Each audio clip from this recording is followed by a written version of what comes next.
Hey creative friends, it's Gwen. I'm back today with some Christmas inspiration for you all. I have not one but two Christmas ideas to share. I'm using the December cut of the month, so let's get cutting.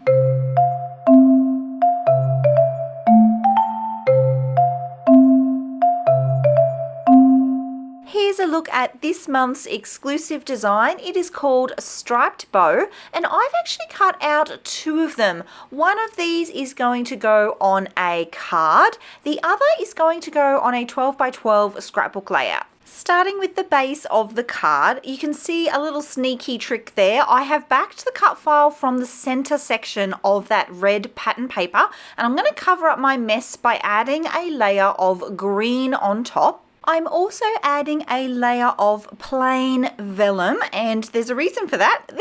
We're making a sequin shaker pocket. This is the easiest way that I know to make a shaker pocket, and that's to add the vellum and then stitch around three sides. You can now go ahead and add in your sequin mix and then secure the rest of the vellum with stitching. I'm now going to secure this section onto the red frame. I love the little pop of red and how it creates a border for the card. I can now add in my bow. I'm all about them bows and could not resist creating one for the December cut file design.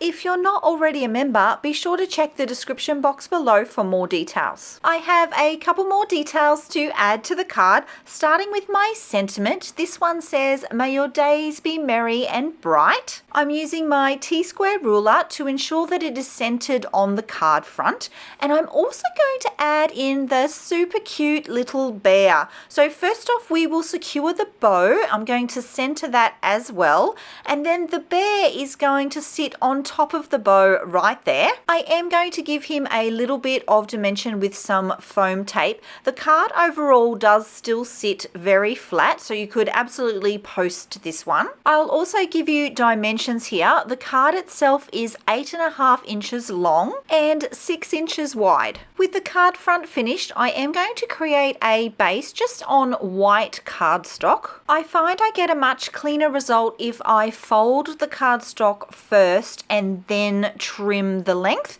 I'm not sure why, I just like to do it that way. And did you see how I use my trimmer there as a scoring tool? I'll attach the card front to the base with some double-sided tape, and here's a look at the completed card.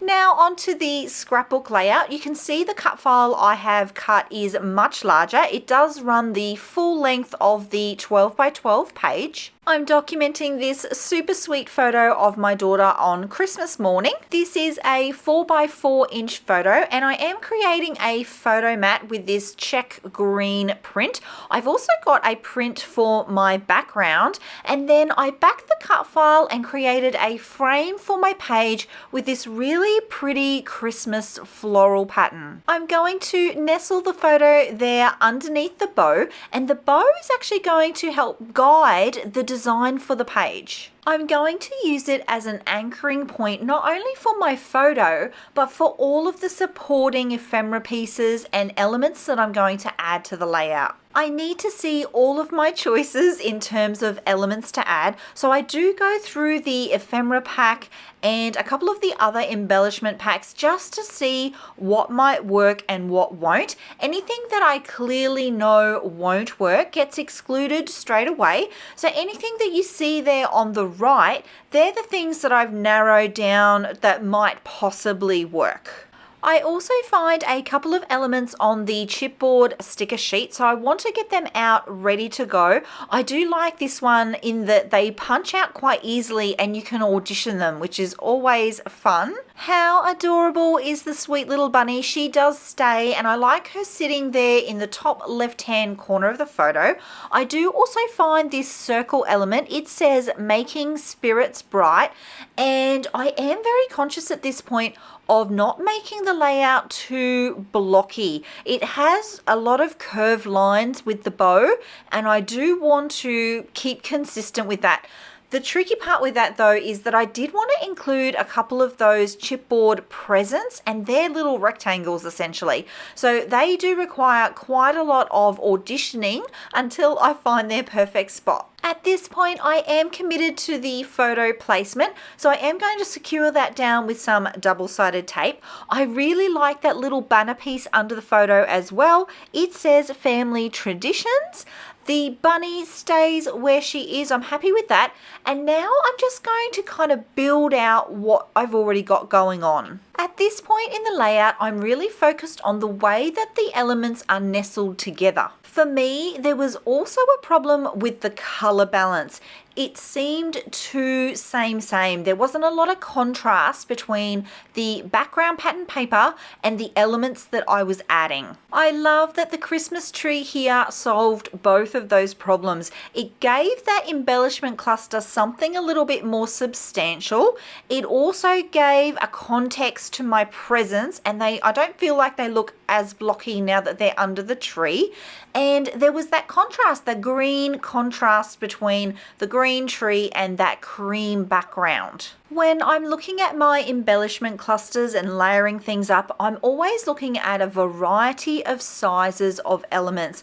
And until the tree went down, I felt like everything was sort of a similar size. So yeah, it was perfect addition there on the left. I'm also going to add in this super cute little flag that says North Pole, and I'm really happy with that. So it's time to commit and lock into position some of these pieces. The chipboard stickers will hold a couple of the elements in place, and then I will get serious and add in some liquid adhesive. With the left-hand side of the layout sorted, I have moved on to this top right-hand corner. You can see there I've added in a flag banner that says Joyful. I added to a puffy sticker.